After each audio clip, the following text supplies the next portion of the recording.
Hey everyone, it's Grace and welcome back to my channel. I feel so naked without my brows. So this is how my brows look like. They actually grew already. This brow is actually a lot more sparse, mainly because trinay kong mag-groom ng sarili kong brows na wag niyong gagawin yan, guys. Kaya ganyan yung itsura niya, sparse siya dito compared dito. So this one, okay na sa akin yan. So today, re-review natin yung bagong eyebrow products ni Vice. So dumating na siya, in-order ko sa Pasado. This is the eyebrow kit in ash brown.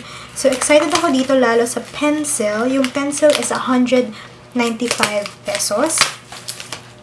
Pero kapag sa Lazada ata exclusive tong eyebrow kit, so parang 175 lumalabas yung per piece. So this is the Gandoll micro brow in ash brown. Super excited ako dito kasi sobrang nipis niya.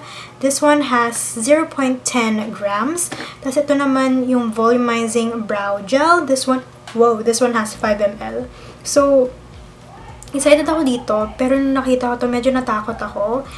Ang ginagamit kong eyebrow gel lately is actually yung bago sa EB Advance, itong Tint and Tame in Brew. Tapos parang medyo ashy talaga yung sa Vice. So medyo takot ako. So sobrang fine. So swatch lang natin. This is in the shade ash brown. So ganyan yung itsura niya. Volumizing brow gel. May fibers yung niya, guys. Ano ba to?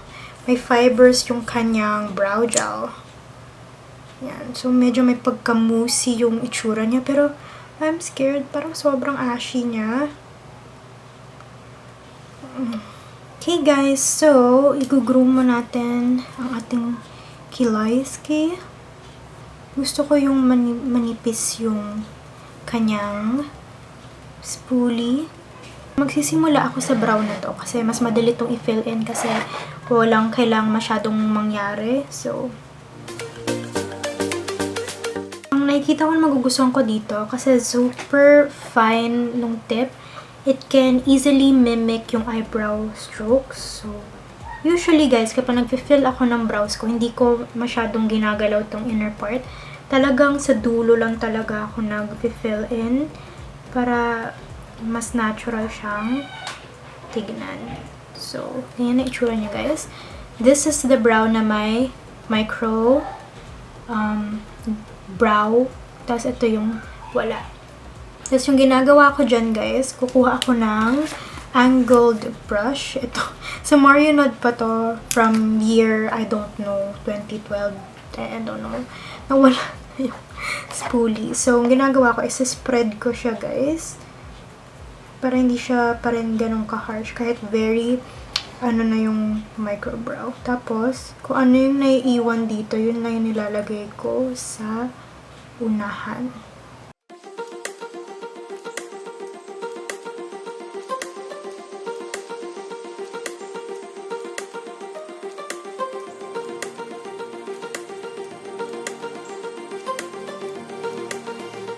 May isang area sa kilay ko, yan, na kahit anong lagay ko ng product, hindi talaga kumakapit. Ba't ganyan?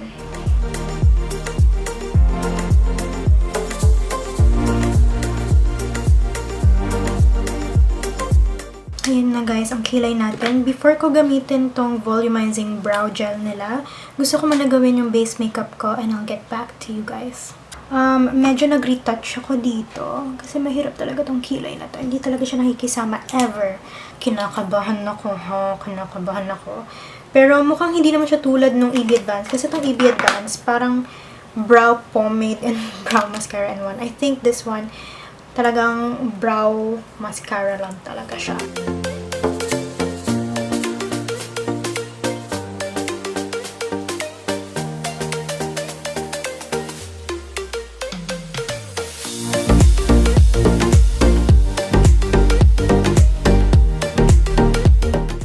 Hindi siya naman mukhang ashy. Medyo, I was scared.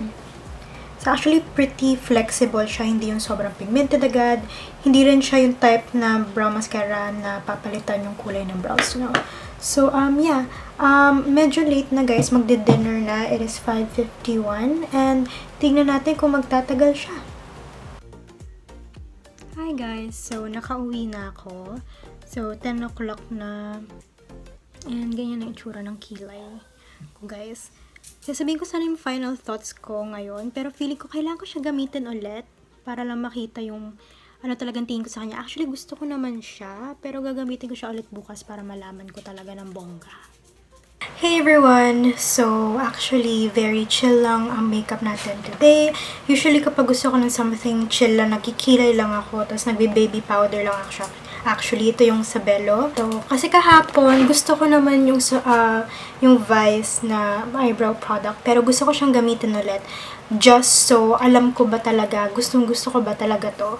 And I think the reason why hindi ko kaya ibigay yung final thoughts ko kahapon, guys, is maganda siya, pero yung tone ng eyebrows, okay na siya eh. Pasok na siya. Kaso, ang napansin ko talaga, medyo okay na siya, pero there's may hint na medyo very gray. Like, it's just very ashy. Kaya nga ash brown, diba? It's a bit too ashy. Kasi may mga ganitong pencils naman ako na ginamit. Ash brown pa rin yung parang color niya. Pero hindi ganito. Kasi right now, nakikita ko pa rin yung pagka-ashy niya. Which, I mean, I can make it work. Siguro ibang eyebrow gel gagamitin ko para medyo mabalance siya. Pero, ayun, yun yung napansin ko sa kanya. Kasi yung una ko pa lang itong nakita, kinabahan na talaga ako. I think, mas ashy talaga yung eyebrow, yung volumizing brow gel. Mas ashy siya talaga compared dito sa micro pencil nila. Maganda actually itong micro brow nila. Ano siya, although hindi ko alam kung bakit nagbe-break apart yung consistency kapag sinuswatch nyo. Nagbe-break apart siya. Hindi siya ganun ka-pigmented, hindi rin siya yung smoothest na pencil. Actually, gusto ko yung medyo in-between lang yung formula. Hindi ganun ka-creamy, hindi ganun katigas. Medyo in-between siya. And I do like it kasi maliit lang yung tip niya. So, as I said, namimimik niya yung eyebrow hairs nyo. Pero yung nga lang, the color and since dalawang beses ko pa lang ito nagagamit, medyo ganun na yung binaba niya. So, I'm not sure how long this will last me. Pero I do like it. Gusto ko rin yung spoolie na ano siya, maliit. Kung gusto nyo i-try, mas pipiliin ko tong micro brow compared sa volumizing. Although, maganda rin tong volumizing. Kasi yung iba kong eyebrow gels na tinted, medyo heavy siya sa tint. So, nagmumukhang parang liquid pomade siya and in eyebrow mascara. And minsan hindi yun ang gusto ko. I just need something to set my brows. Although napansin ko dito, medyo dry yung formula ng volumizing brow gel nila. Maybe because of the fibers, pero yun, masyado siyang ashy for me. They currently have 4 shades. Hopefully, mas maglabas pa sila. And sana mas maglabas sila ng isa pang shade na pwedeng gamitin ng mga black hair girls. Kasi I used to dye my hair a lot, pero lately, mas gusto ko yung black hair ko. So, mas healthy siya tignan. So, sana maglabas siya ng shade na hindi ganito ka-ashy. Kasi pwede na ito eh. Konting tweak na lang. Baka mas okay siya. So, do I like it? Yes, I do like the micro brow more. Dahil nga, I do like this as well. Pero, medyo nadadryan ako sa formula and masyado siyang ashy. So, yeah, sana nag-make sense ako sa video na ito. But yeah, hope you guys like this video. Again, please don't forget to click the subscribe button down below. Don't forget to give this video a thumbs up. And I'll see you guys in my next video. Bye!